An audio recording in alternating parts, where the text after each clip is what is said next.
fekk ñàkk tey xale Caaroy bi lañ fi fekk mais balaa loolu ñàkk ñu ngi leen nuyu. waaw ginnaaw ba sant yàlla rek julli ci yeneen bi aussi di sant suñu ñaari waay di leen ñaanal fañ nekk ak ñi leen fekk ñëpp ñi leen faa waaj fekk yàlla boole leen xare àjjana aussi di ñaan ci réew mi jàmm di ñaanal na sam benn pa Ndiaye bu dëkk sama koñ fan yi dafa génn àdduna yàlla na ko yàlla xare àjjana yàlla na ko yàlla yërëm. amiin yàlla na ko yàlla xaaraja da ñàkk tey ñu fiseroon tey nan ngeen ko indee tey. waaw indi nañ ko indi bu préparé nañ ko war a préparé ñaax ko bokk ak mu entraîné ñëw indi ko di ko ñaanal suñu borom suturaal ko may ko ndam. di ko ñaanal suñu borom suturaal ko may ko ndam ñàkk fiseroon nga yaakaar ki mu jël diisul si moom. waaw moom bu diisee mu koy xalaat dañ ko war a rey parce que caare mbooloo la nekk si keppaaru ñàkk jëri ak ñëpp fa nekkal kon boo amee ku toll ni ñàkk jëri wala ku mel ni ñàkk jëri ak caare mbooloo boobu soo ñëwee fi di xalaat dañ la war a tëral rendi la. soo ñëwee fii de xalaat dañ laa war a tër rendi la ñàkk duñ fi ñëw ba dem na te laaj ñu la sa carrière ñàkk dañoo gis nga dugg ci kalaaf ñëpp nee na ñàkk la ma tax muy dugg ci kalaaf boobu parce que bu doon combat nommé tey ñàkk du leen jël lan moo waral ñàkk dugg ci kalaaf. waaw pour man dama toll phase boo xam si dafa am loo xam ne daf ma rëcc ci làmb lu bëree donc ne nit ñi ba tey ñu ngi may bàyyi xel ba tey amateur ñu ngi may bàyyi xel ba tey promoteur ñu ngi may bàyyi xel ba tey mbëri ñu ngi bëgg bëree ak man ba bëre kenn mënu ma may chance ma gis ni tey lekkaat moo gën lekk benn yoon ma xalaat ni benn saison nga bëri si benn combat xaaraat benn saison te ñu yaakaar ci yow nga am noo bëgg a ñëwaate dugg ci kalaaf jéem a bëre 4 combats ba 5 moo gën loolu quoi. jéem a bëre 4 combats ba 5 moo gën loolu mais tey imagine tey ñàkk tey sa kalaaf ak fi ñu war a croiser tey boo fa finaaloo xalaat nga ñi nga nar a ami tey ñooñu bu doon tey sa bëre combat na sa poney ñooy bëre ak ñoom. waaw loolu amul benn parce que làmb moom du tuut boo gisee li fi taxaw nga xam ne làmb léegi amatul palmarès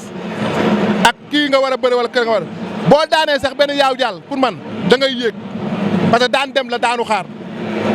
dugguma si pour niil dugguma si pour loolu leen rek laay dégg muy victoire noonu laa si duggee te loolu laa si am. en plus ñàkk yaa ngi bàyyi xel trois adversaires yi nekk si biir combat bi ku mel ni Amboura su ma juumul xale yi mooy loolu de. non wax dëgg yàlla bàyyi ma leen xel parce que yaakaar naa bii mooy sama deuxième kalaaf ku war ñay ba wàcc pour man boo waree bëy du la jaaxal bëy yi école ñoo bokk école nag waaye classe yëngu de récréation moo ñu boole. soo amee loo leen di wax tey lan nga leen di wax. li ma leen di wax dara parce que waruma leen wax dara ñoom doon wax dara xam nga ñi may waxal mooy ñi ma dëkkal ñi may supporté ma bëgg ñu gën a mobiliser gën a góorgóorlu li ma leen wax laa leen waxaat 12 points laa am si kàttan suñu borom bu soobee incha allahu rabi aw ma ci lu may xalaat 12 points laa leen permettre. 12 points nga permettre waa Sam-Sam. caaro yi tëli maam jaara raam daan gi tëstoo jàmmi réew teen bi ba Sika Fass ñoom ñëpp ba buun ba géejuwaay googu ba Grand Yoff parce que dafa am ay nit li ma leen permettre mooy 12 points aw ma lan la ma ci wax déggu ma la du ma dégg max niil beneen du ma dégg vidéo rek laay dégg waaye xalaatuma si kenn wax dëgg yàlla di ñaanal nag mbëri am caaro yi Sam-Sam combat muy ku ci mel ni Forus Baba Jaxal Souley Gane bi yàlla may ko ndam Zos Meng ak waaw ñi fa am combat Boy Gueye le 9 yàlla na ko yàlla may ndam ñi fa am combat sama équipe ñi fa am combat muy Fiseron mi Ama Kadam Saara ñi fa am combat yëpp yàlla na yàlla suutal may leen ndam ñi amagul combat yàlla na yàlla may ko muy ñoom Cheikh Mbaar maa ngi sant waa Thiaré Sam-Sam Sika Fass Boune ñëpp di sant sama type de bëri ku ci mel ni Ibou Gueye Ibou Thiam Racine ak waa xeer bi mafia CFA bi mafia suukar gi maa ngi sant ñëpp di gërëm ñëpp Jean bàyyi ma kenn sant naa ñëpp gërëm naa ñëpp waa Thiaré mbool tamit aw ma seen fay. aja mu ngi noonu waa Thiaré mbool aw ma seen fay aja ñu jàll ba Bamba Milano moo ñu fi woon dañu fay ñëw fekk fi fils de DMX bi nga fi gis na tey kenn du ko laaj ci bool production Assane Ndiaye mais balaa loolu ñu laaj ko si carrière fils ñu ngi leen nuyu. delloo ziar maa ngi leen di bëgg bu baax a baax di leen dellu ziar bu baax di nuyu sama père Sewru moom itam lépp moom la sama carrière lépp père Sewru la ak père Bada Dione di nuyu waa Bawol nuyu waa Fass Mbao di nuyu Jaatu Ndakaaru sama doom nday di nuyu waa Fass Mbao yëpp baax. di nuyu waa Fass Bawol yëpp tey fils de DMX ana combat taxaw na wala taxawul wala lu ñuy xaar. wiiri yee bëri rek sama avance ngi fii tege mais gars yi nanguwuñ koo jël le 22 décembre jour combat Mor Kanka Diop de laa war a bëre mais ba tey mënu ma am adversaire. kan lañ joxoon mu daw. Jine bu ndaw jox nañ ma ko mu delloo ko Douglas bu Géejawaay ñoo ñëpp jox na ma leen ñu delloo ko man ñin ma jox ñu delloo ko ci moom dafa bëri. non Jine bu ndaw man damaa dégg ñu ne nee na moom du sa morom moom day bëre ak ñeneen yow xale nga. lan la ma ëppalee. loolu laa dégg ñu wax. lan la ma ëppalee. 7 combats la am 7 victoire moom mu am 7 combats am na benn défaite. waaw lan la ma ëppalee. gars yi kon nañ ko jël man. Jine bu ndaw boo ma bëggut bëgguma la yaakamtiwuma la itam gars yi wiiri ci moom ñoo bëri. Douglas Douglas moom xam naa ne moom ñoo ñëpp ma lay wax nag ren rek laa mën a bëre ak ñoom mais déwén bokkuma ak ñoom sax yoon barke alxuraan. ay fils de Mbaye Gueye pourquoi pas wala moom non fils de Mbaye Gueye itam ba ma ko bëggee jëluma bi mu demee defet nii mu bëgg maa jël ma ne ko du ma la jël bu daanee na ñëw nu bëre garaaw dama problème boobu lamb laa fi nekkat maa ngi ci ginnaaw Père Sewru su ma joxoon ku amut combat sax mu bëre Père Sewru laa la wax. mi ngi doon mais fils de Miss nag duñ fi ñëw ba dem te kenn du la laaj si Assane Ndiaye Baol production sa mbokk bool la mu taxawal le 10 novembre anniversaire lu Baol production la nga ñuy wax tey ci affiche bi mu ne. waaw kontaan ci Assane Ndiaye parce que sama dernier combat bi moo ko tëgg sama grand la sama père la maa ngi koy sant bu baax a baax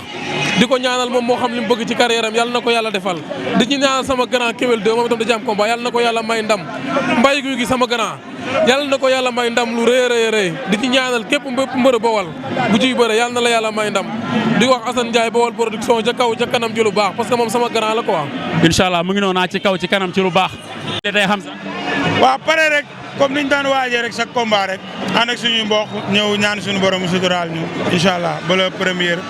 yàlla nañu yàlla suturaal rek incha allah. Boy Dakar moom kenn du leen ne ba xam dis nga benn mbër dis na sa kaw kenn du ko wax moom waaye est-ce que xam sa danger wul garaawul.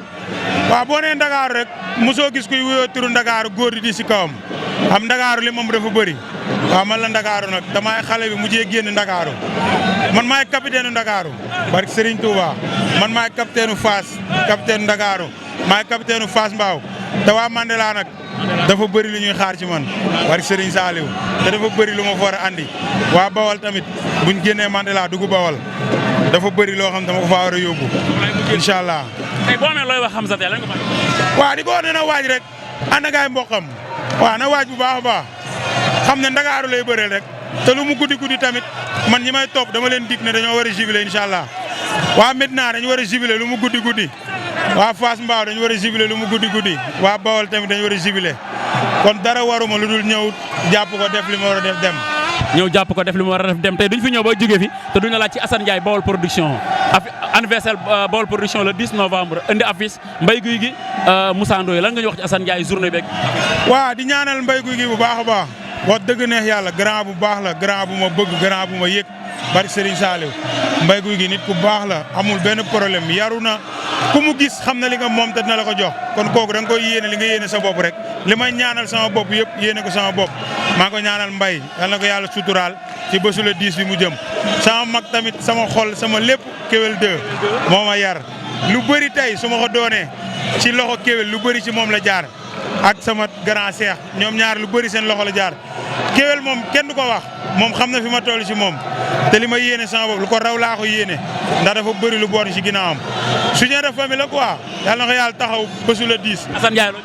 waaw Assane waaw di ko wax ne yàlla na ko yàlla gën a taxaw rek at bu ñëw passé dàq bi passé Assane grand bu baax la di ko wax ne fi mu teg loxoom foofu la na gën a jàpp ci booy Bawol yi rek ndax Bawol amuñu ko dul ñoom la ñu am Assane na gën a geestu booy xam ne ñoom la am ñoo fi seen kilifa na gën a uuf booy rek yàlla baax na booy nga koy ñaan baax a baax nag ba nga taxawaayam rafet na macha allah. aja mu ngi noonu jaajëf mu ngi